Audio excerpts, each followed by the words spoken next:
Hello guys, welcome to a new lecture of data mining, actually the last lecture of the course. Hope you're all doing great. You're doing fine as usual. So last lecture of data mining. So I really hope you got the chance to learn something with us during this month, that you found the course useful and interesting. Today is gonna be a lecture that is a bit different from the others, because we're gonna explore a bit like how to how to work, actually potential steps to undertake when you want to work on a machine learning or data mining project from start till the end. Okay, so I'm gonna present you some of the main steps.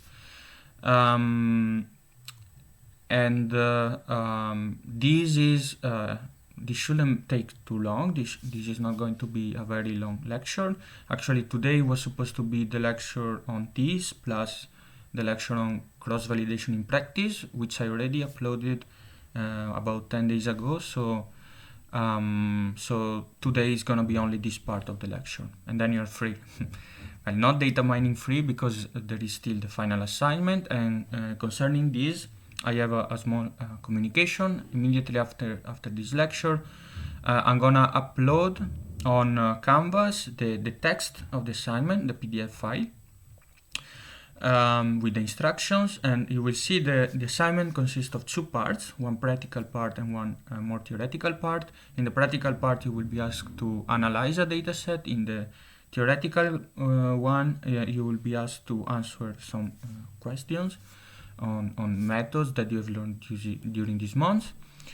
And in particular, for the practical part, so there will be different stages. Okay, so today you're gonna read the instructions, possibly. You also have tomorrow time. It's a bit few pages of instructions, but some of them they were also written in such a way to help you to address, the analysis of the data set, to give you some hints how to take some steps and so on. And then after you have read this, on Thursday morning, the training data set will be released, will be made available on Canvas. And Thursday morning there will also be the final QA session. I'm planning to do a live, streaming video either on YouTube or on the conference page from Canvas. Now I'm gonna think a bit about how to do it exactly, and then tomorrow I will also give you the announcement on how it's gonna be, so that you can ask me questions, in the live about the final assignment, or more in general about, the whole course, if you feel like. Also, if you have questions about the last lectures that I video released on my part. And then after this, about the 18th of April, I think, if I'm not mistaken, there will be also the publication of the test data. So the main idea is that you work on your models, finding the best models according to some goals specified in the PDF file, until the 18th. And then from the 18th, you have time to check, to implement your models on the test dataset. What is expected is a written report from you, in which you report your steps, the descriptions and interpretation of your results, and of course you also need to report the code so that we can reproduce your results. And this is it. This is what I have to say about the final. So if you have questions, also try to be there on Thursday morning for the final QA session. Okay. All right. So let's switch to today's lecture. It's gonna be quite, I'm gonna try to keep it as quick as possible. So the idea here today is to present you how to work on a data mining project or machine learning project from start to beginning. So from framing the problem until the communication and deployment of your solutions. And I'm gonna present it in form of checklist, so that if you in the future are gonna need to work on a machine learning project, you can simply recover these slides and try to follow the steps if you feel like. These are not, strict rules that you have to follow, but they are, suggestions, tips on how the workflow might go. So we're gonna see the following main stages, which start from problem framing and understanding. Then the stage in which you get and explore your data set, you pre-process them, you start tuning and comparing models until the final fine-tuning of your algorithms, best algorithms. And last, you communicate and deploy your solution. The slides I'm gonna present in this lecture are mostly, the lists I'm gonna present are taken from a book, which, if you wanna know more about machine learning and data mining with Python, I really suggest you. Is written by Aurélien Géron. It's hands-on machine learning with scikit-learn and TensorFlow. It's a great book, very practical oriented, but it doesn't lack also theoretical aspects, so it's quite a complete book, I will say. And the lecture I'm gonna present you today is mostly inspired, sometimes also copy-pasted, from his Appendix B, that talks about machine learning project checklist. So let's start from problem framing and understanding. So let's suppose you are in business or you work for some institution, also scientific institution, and your boss or supervisor comes to you and tells you, look, we have this problem, we need to solve this, and I need your help. I need an analysis. I need to implement some machine learning model for example, for prediction or to find some structure in the data. And so your first reaction to this should always be, how can I, usually when you're asked this, the problem is presented in a very broad way. So you always have to try to go and frame the problem and formalize it in a way that allows you to then work with data. With it, and so always try to define the business goal in better terms, also more technical terms if needed, if required. Try to be curious about how your solution will then be used, because this can also help you on understanding better what types of tools you're gonna need, and also what type of data and how many of them. And this should be also based on your experience. What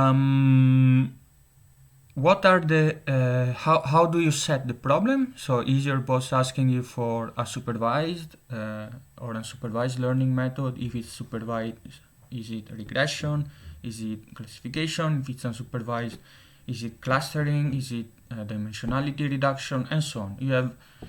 You have options, right? In this case, and for each option, you also have several models from which you can that you can try to reach your goal. And then another natural question is, how do I measure how good my model is?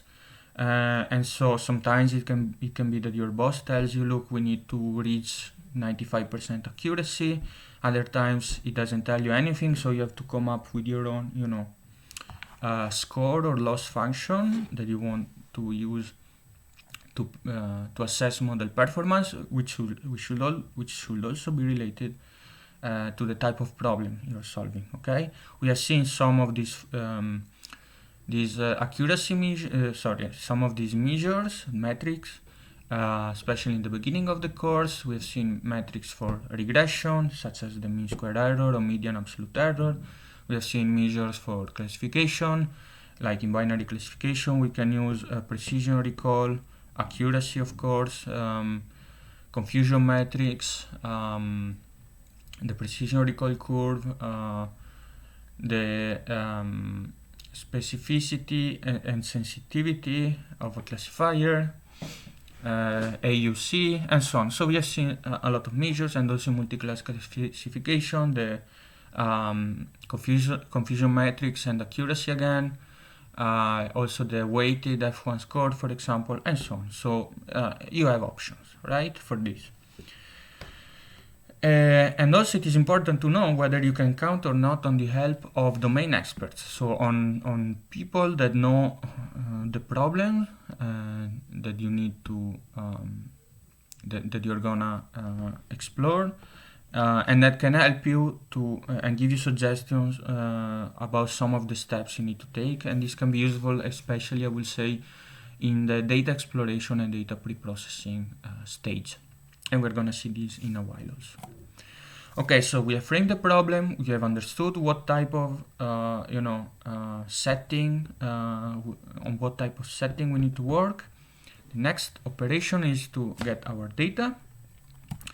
And so also in this case, there are different ways to get data, always depending on the availability of this data. If you work in a company, it's much likely that there is some sort of database from which you can get your data, and probably they come in form of different tables because they are relational databases. So you should try to join them, to join this table and so on until you get a nice, rectangular and structured data frame.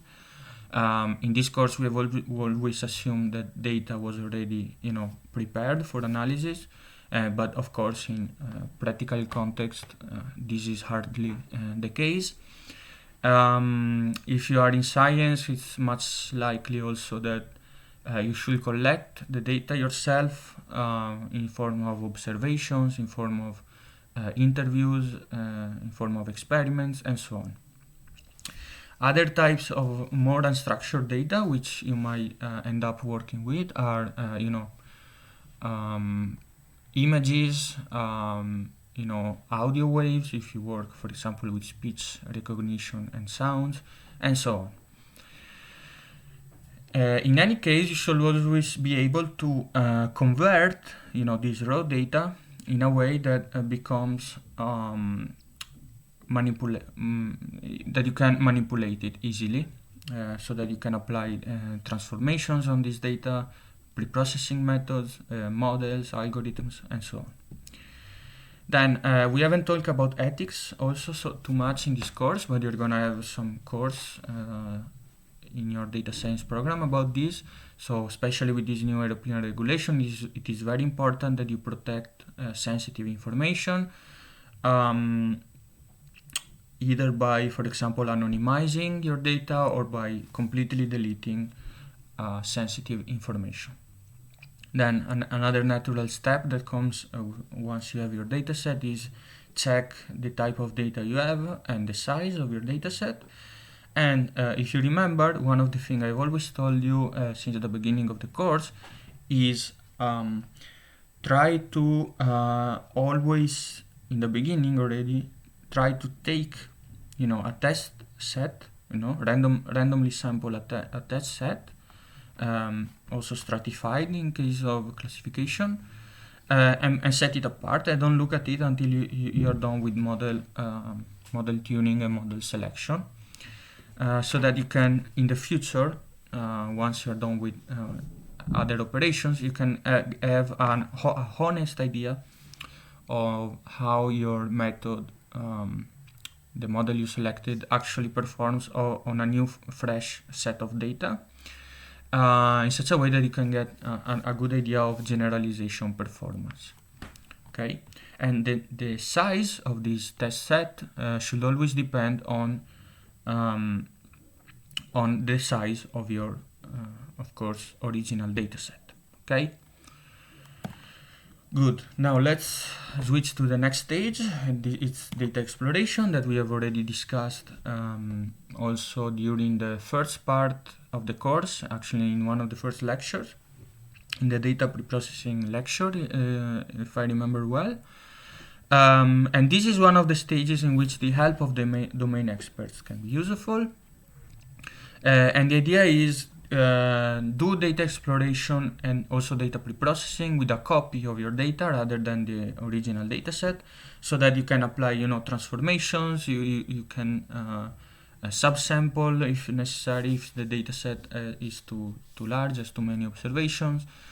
You can, let's say, play around, although I don't like this term too much, with your data. And if you want to recover the original data set, you can always do it because you kept a copy of it. Another important thing to remember at these steps, but this is something that I would suggest to do at any stage, of the analysis, is always keep track of the steps you undertake. So for exploration, for data preprocessing, and write them down not only in form of text, which is of course useful, but also in form of code. For example, if you write some specific function for data exploration or for data preprocessing, these are going to be useful because then you can reuse them not only in the next days in which you're going to work with the dataset, but also if you want to apply them to other datasets in the future. Okay, so some ideas for data exploration is, of course, assess the name of your features. Try to see what they're telling us, the type of these features, how much missingness there is, how they are distributed. Of course, if you have a very large data set, it's hard to do for all the features you have unless you have time. So another idea is just use, some of the features, maybe try to find what are the most relevant one for the problem at hand, also with the help of domain experts, and also try to find how they might be useful with the help of the domain expert. If you are in a supervised learning setting, try to identify the targets, targets that you have. And of course, this is useful because you want to know what's the variable you're going to predict. Then check data correlations among features. I repeat, if there are too many, another possibility is to plot, the features against the target in a supervised learning setting, so that you can understand better, or you can get an idea at least of what are the most, at least linearly correlated features with the target. Okay, this is just to get ideas, get a flavor of your data. It doesn't mean that these are gonna be the most relevant features in the reality, but it helps. It can help a lot. Okay. And importantly, always do it on, the training data set. Don't do data exploration on the test data, because this can give you already expectation. It can create in your mind, it's a psychological thing, some sort of expectation. So always leave your test data set apart. And then try to identify, with the help of these domain experts, if they are available, some useful transformations of your data. For example, do I need a polynomial version of this feature rather than the original one? Do I need to multiply two features with each other in such a way to obtain an interaction effect of these two features, and so on? Okay? And so this is the data exploration stage, what it should consist of. Then we have the actual preprocessing methods. Once again, use a copy of your data so that you can try to manipulate your data set as much as you want, and then if you want to come back, you always have the original copy. And the idea here is try to find out what are the most useful preprocessing methods that you might use here.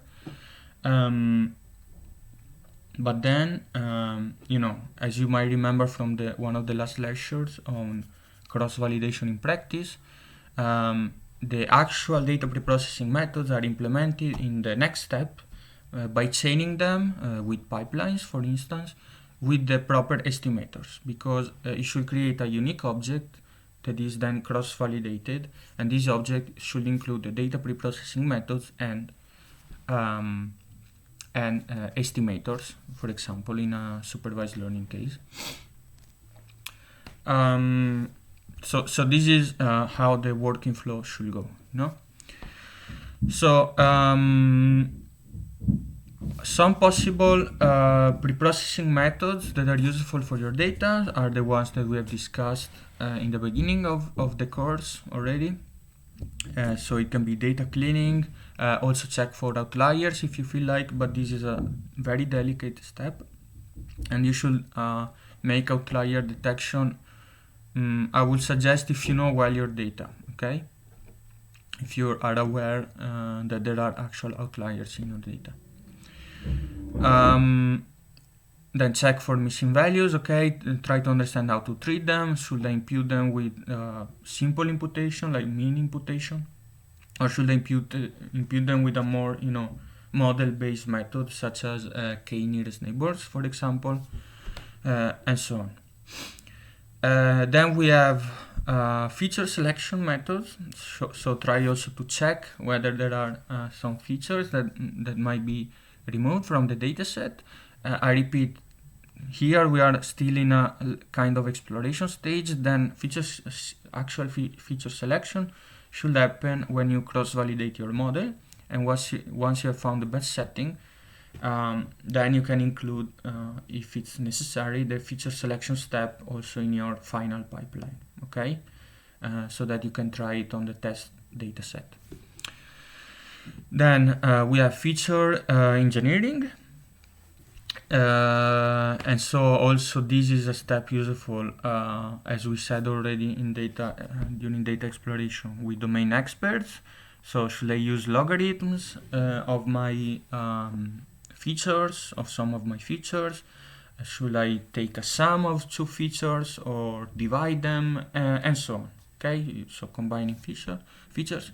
And then there are also other transformations that might be more or less obvious than the ones I just discussed. For example, if you have categorical features, we know that scikit-learn doesn't work with categories, so we should encode our categorical features. And how to do it, we have some options, which we have discussed in the data preprocessing lectures. Another example could be the discretization of continuous features. Be aware that discretizing implies some sort of loss of information, but at the same time, some models can benefit from it. For example, we have seen categorical naive Bayes. We can implement it with continuous features if these features are discretized first. And then, of course, data scaling, which we have already discussed also during the data preprocessing lecture.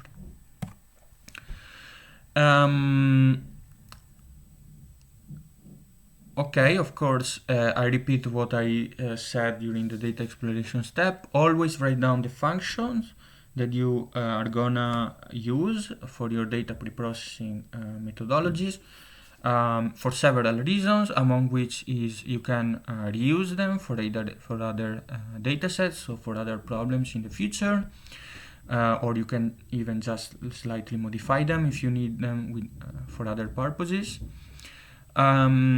You can then use them to transform the test set, okay? Or you can use them by, considering them, implementing them in a pipeline for cross-validation, for example.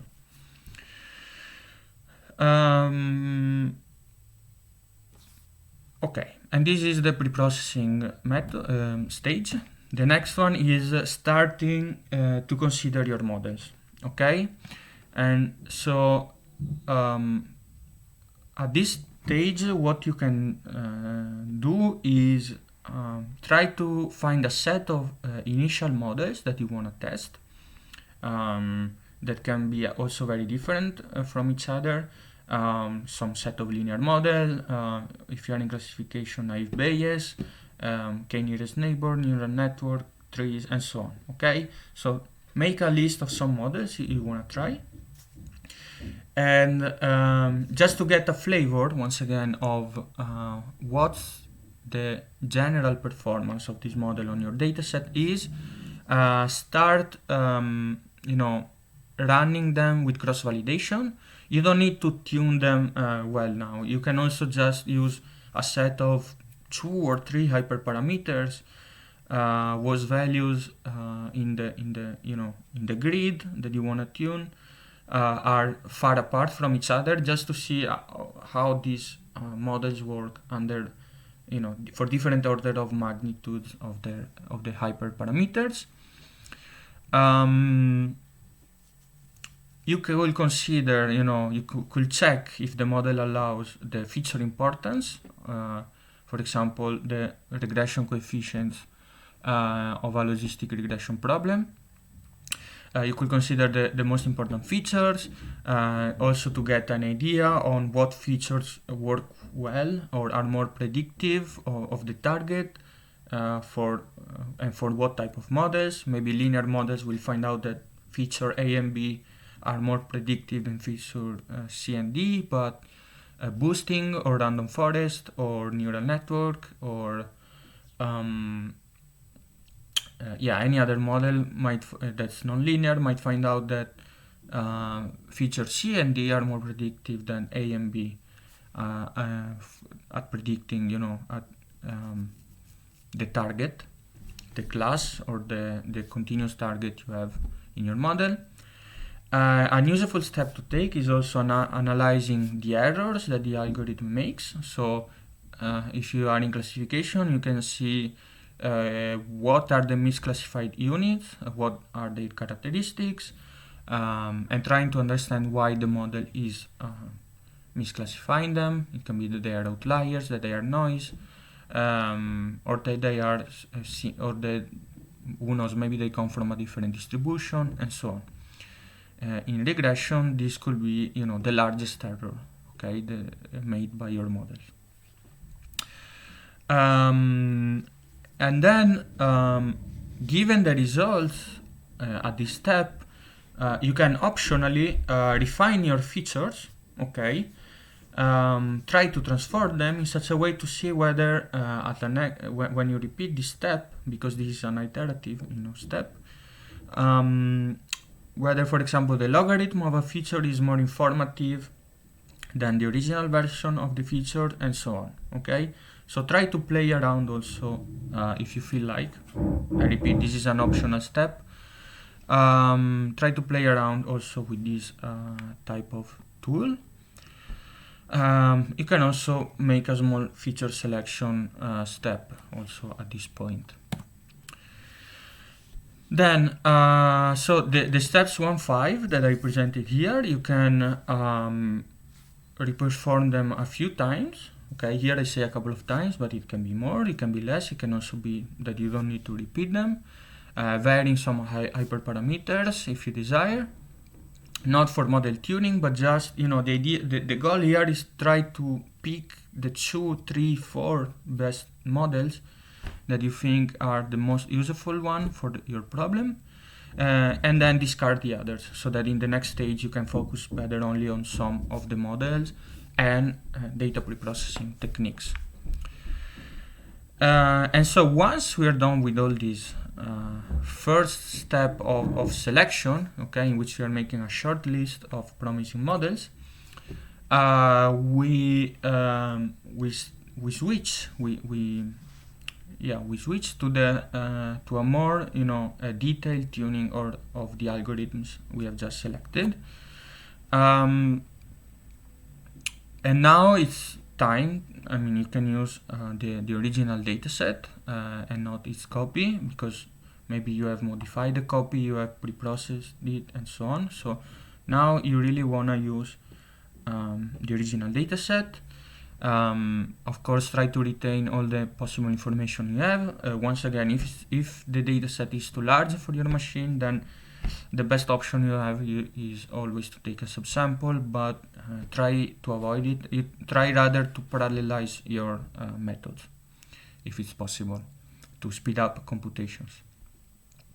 Also, for the model selection method, cross-validation is the usual suggested way to go. And of course, you also have the hold-out method, in which, remember, you take a validation set to evaluate your models.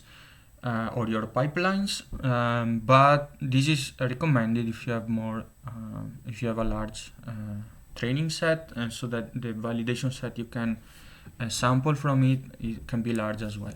Otherwise, cross-validation is always the best option. So I repeat, when you cross-validate your models, always chain them or try to chain them with pre-processing methods in such a way to avoid data leakage, so that you don't need, you're not going to use you're not going to calculate the mean for mean imputation, for example, of missing data, also with the data in your validation set, okay? So that you're not rigging the future, let's say. I've already repeated this concept in the cross-validation in practice lecture, and I repeat it here again, because I really want this, I really want you to learn this concept, that it enters in your mind. Okay, another step is what type of, how do I perform my model tuning? So how do I tune my hyperparameters? We have seen some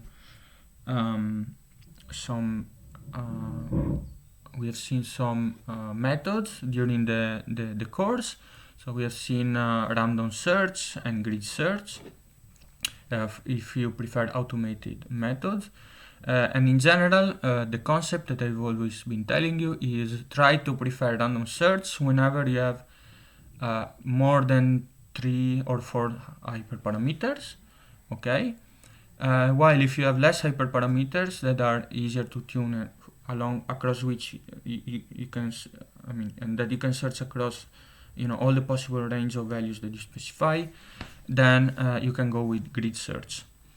If you prefer more manual tuning, there is also, if you remember, the cross validation score, cross-val score function in scikit-learn, and this allows you, it's less automatic, but it's also more flexible, because it allows you, to work on your own for loop, for example, if you want to do a grid search.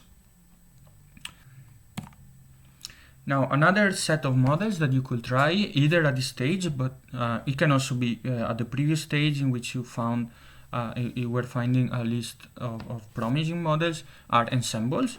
Ensembles, we have seen them last week. I've introduced them last week. It can be combination of trees, such as random forest or ADA boost or gradient boosting.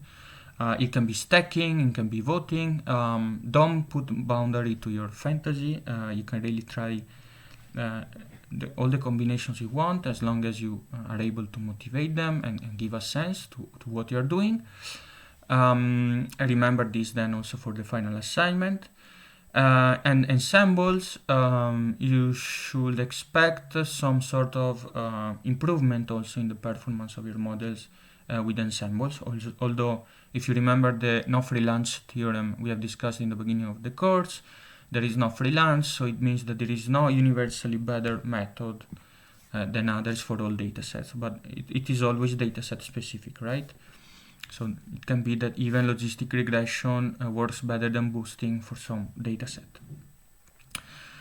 And then once you have found the best combination, of preprocessing methods plus model plus algorithm, then you can come back to the test set we set apart, previously in the beginning, and apply this combination, this pipeline, to the test set in order to have a final value, a final estimate of the generalization performance of your best pipeline. What you're gonna ask to do for the final assignment is you find with the training set your two or three best models, and then we release the test set, and you apply these 2 or 3 best models on your test set, and then in the end you pick the best one, okay? The one that you works better on the test data, okay? According to some specific goal which is specified in the instruction of the final assignment. Okay. In more practical context, in general, you shouldn't tune. So once you have obtained generalization performance, this should be your last step, okay? Because it gives you an idea of how well your final solution performs on new data. If it doesn't work well as you expected, then you should come back 1 or 2 or 3 steps and review some of the stages you have performed previously. But you should never use your test set for model tuning, okay? Otherwise you will end up overfitting your test set, which is exactly the reason why we're doing cross-validation. We don't wanna overfit any model, any data set, okay?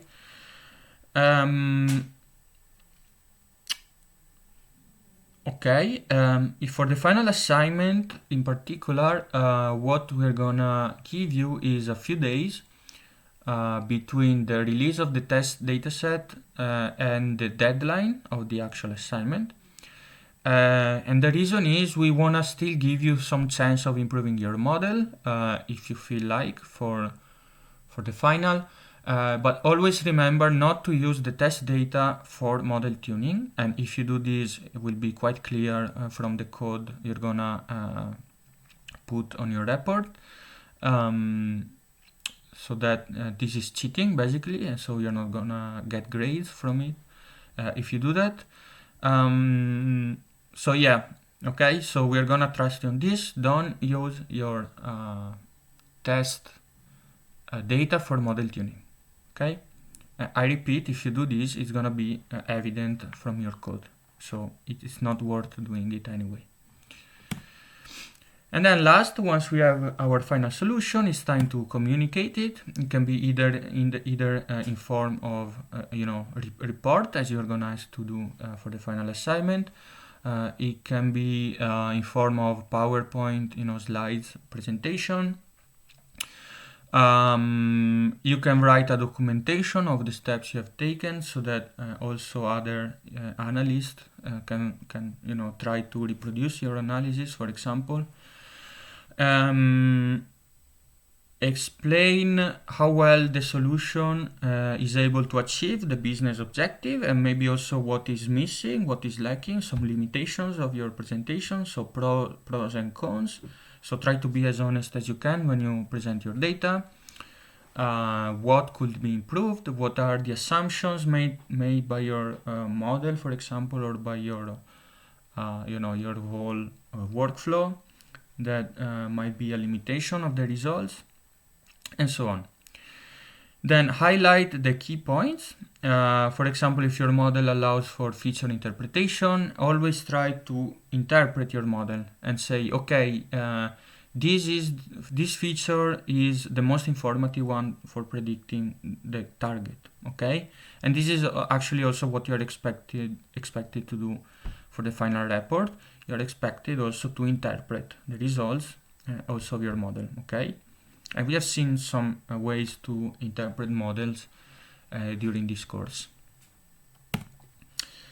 And then the last step, especially if you're in business, your model is gonna be used, for example, to detect, group of customers in a customer company. In some company that deals with customers. Or if you work with Facebook or with Google and you come up with a very nice algorithm that allows you to perform good image recognition that improves the model that are currently used, then your new model is going to be implemented, and so on. And this requires, of course, other steps. You should sort of reprogram, rewrite your code to get it ready for production, to get it ready to receive new inputs and to give new type of outputs. You should also constantly monitor the performance of your model, because models naturally tend to the model performance naturally tend to deteriorate